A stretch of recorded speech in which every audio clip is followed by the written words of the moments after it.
അപ്പോൾ യഥാർത്ഥത്തിൽ നമ്മുടെ നാട്ടിലെ പാവപ്പെട്ട സാധാരണ മുസ്ലിങ്ങൾ അവർക്ക് ഒന്നാമത് ഇസ്ലാമോഫോബിയ വളരുന്നുണ്ട്, ഇൻസെക്യൂരിറ്റി ഉണ്ട്. അവർ ഈ കാര്യങ്ങൾ കേൾക്കുമ്പോൾ അവർക്ക് വേദന ഉണ്ടാകുന്നു. അവരിൽ ഒരു തീവ്ര വിഭാഗം വരെ തെറ്റിദ്ധരിപ്പിക്കുന്നുണ്ട്.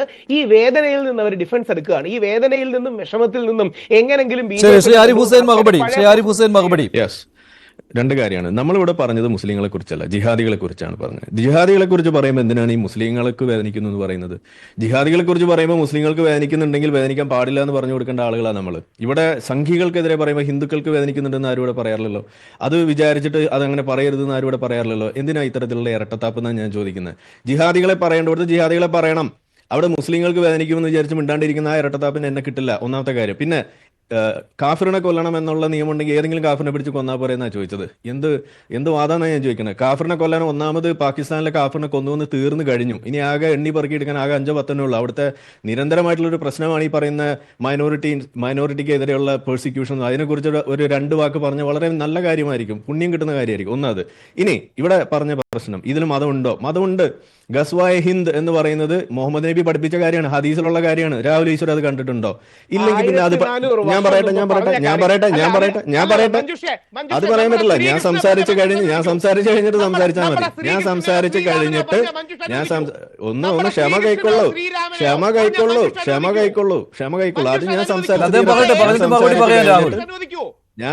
കഴിഞ്ഞിട്ട് രാഹുൽ പറയും. അല്ലാതെ ഇടയ്ക്ക് കയറരുത്. അത് മര്യാദകേടാണ്. മര്യാദ കാണിക്കും.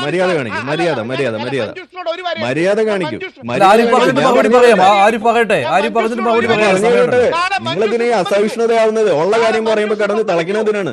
ഉള്ള കാര്യം പറയുമ്പോ കിടന്ന് തിളയ്ക്കേണ്ട ഒരു കാര്യമില്ല. ഉള്ള കാര്യം പറയുമ്പോ തിളയ്ക്കേണ്ട കാര്യമില്ല. ഉള്ള കാര്യം പറയുമ്പോ തിളയ്ക്കേണ്ട കാര്യമില്ല. ആദ്യം പറയണ കേട്ടു. രാഹുലൊന്ന് അടങ്ങ്. അത് ഞാൻ പറയണ കംപ്ലീറ്റ് ചെയ്യട്ടെ. കേൾക്ക്. ഓക്കെ.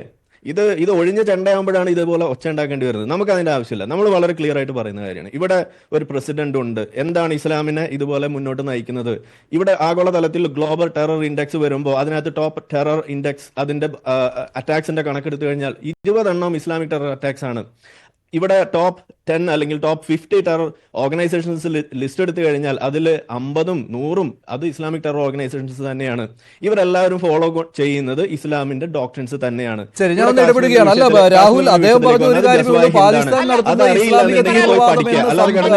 സമ്മതിക്കാൻ എന്താണ് മടിയുള്ളത് എന്നാണ്. അത് എല്ലാ മുസ്ലിങ്ങളെയും പറയുന്നതല്ല, രാജ്യത്തെ എല്ലാ മുസ്ലിങ്ങളെയും പറയുന്ന കാര്യമല്ല.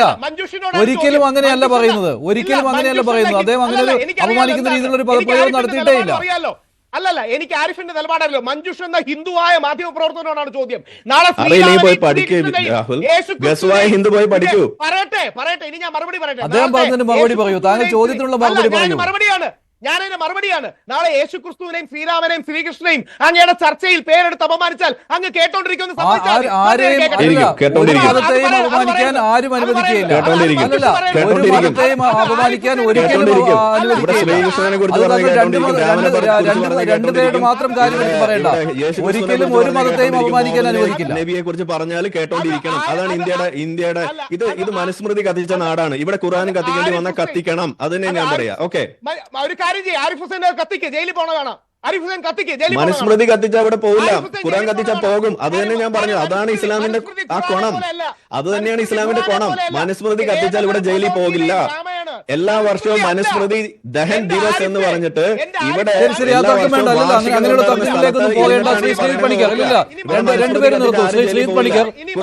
ഇവിടെ ഒരു പ്രസക്തമായ കാര്യം എന്ന് പറയുന്നത് നിയാസ് പറഞ്ഞ ഒരു കാര്യമുണ്ട്. അത്